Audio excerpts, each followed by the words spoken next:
మీరు చూస్తున్న ఈ అపురూప ఆలయాలకు చాలా పెద్ద చరిత్ర ఉంది. ఇవి మన దేశంలోని ఏకైక కవల దేవాలయాలు. అచ్చం ఒకే పోలికతో ఒకే విధమైన విగ్రహాలు, శిల్పాలతో నిర్మించిన హిరికల్ ట్విన్స్ ఇవి. ఎంతో మంది శ్రమజీవుల చెమట చుక్కలతో రూపుదిద్దుకున్న ఈ అపురూప శిల్ప సంపద ఆపదలో చిక్కుకుంది, మట్టిలో కలిసిపోతోంది. ఈ గుళ్ళు ఎక్కడున్నాయో ఇప్పటి వరకు బాహ్య ప్రపంచానికి తెలియకుండా ఇక్కడి మైనింగ్ మాఫియా పావులు కదుపుతోంది.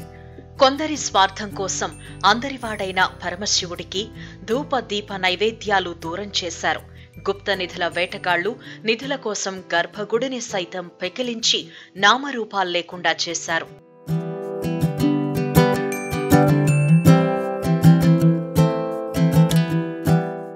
ఈ కవల దేవాలయాలకు 1000 స్తంభాల గుడంతటి చరిత్ర, రామప్ప దేవాలయం అంతటి ప్రత్యేకత ఉంది. ఈ దేవాలయాలను వరంగల్ రూరల్ జిల్లా కటాక్షపూర్లో కాకతీయులు గణపతి దేవ మహారాజు పాలనా సమయంలో నిర్మించారు.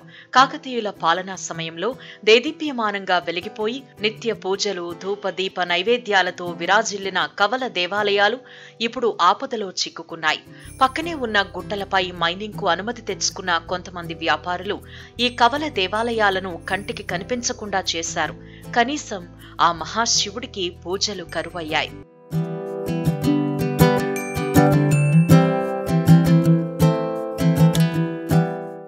ఈ కట్టడాలను క్రీస్తు శకం 1220వ సంవత్సరంలో నిర్మించారు. ఈ కవల దేవాలయాలను నిశితంగా పరిశీలిస్తే ఇందులో చాలా అద్భుతాలు కనిపిస్తాయి. మనిషిని పోలిన మనుషులు ఇద్దరు కవల పిల్లలు ఎలా ఉంటారు, ఈ దేవాలయాలు కూడా అచ్చం అలాగే ఉంటాయి. ఈ కవల దేవాలయాలను సందర్శిస్తే అబ్బురపరిచే శిల్పకళ చూపర్లను మంత్రముగ్ధులను చేస్తుంది.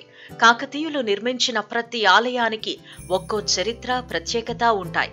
ఈ కవల దేవాలయాల్లో కూడా అంతే. ఎన్ని ఉపద్రవాలొచ్చినా చెక్కు చెదరకుండా శాండ్ బాక్స్ టెక్నాలజీతో ఇసుక పునాదులపై ఈ ఆలయాలను నిర్మించారు. 2 ఆలయాలలో శివుడు, విష్ణుమూర్తి, సూర్య భగవానుడిని ఆరాధించిన ఆనవాళ్లు కనిపిస్తూ ఉంటాయి. ఇక్కడి నుంచి కాకతీయుల కోట ఖిలా వరంగల్ కు, రామప్ప 1000 స్తంభాల గుడికి సొరంగ మార్గం ఉండేదని చరిత్ర పరిశోధకులు, పూర్వీకులు చెబుతూ ఉంటారు. ఈ సొరంగ మార్గం గురించి రకరకాల చరిత్ర ప్రచారంలో ఉంది.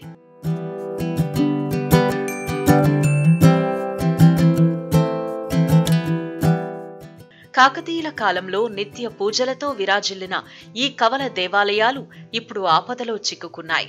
మైనింగ్ మాఫియా మాయలో చిక్కుకుని వెలుగులోకి రాకుండా కనుమరుగైపోతున్నాయి. మరోవైపు గుప్త నిధుల తవ్వకాల ముఠాకు ఈ చారిత్రక దేవాలయాలు అడ్డాగా మారాయి. గుప్త నిధుల కోసం ఏకంగా గర్భగుడిలో తవ్వకాలు జరిపి ఆలయం ఆనవాళ్లు కోల్పోయేలా చేశారు. దీంతో ఈ పురాతన ఆలయాలు విరిగిపడి భూమిలోకి కుంగిపోతున్నాయి. ఇప్పటికైనా కేంద్ర, రాష్ట్ర ప్రభుత్వాలు స్పందించి ఈ చారిత్రక కట్టడాలకు జీవం పోయాలని స్థానికులు కోరుతున్నారు.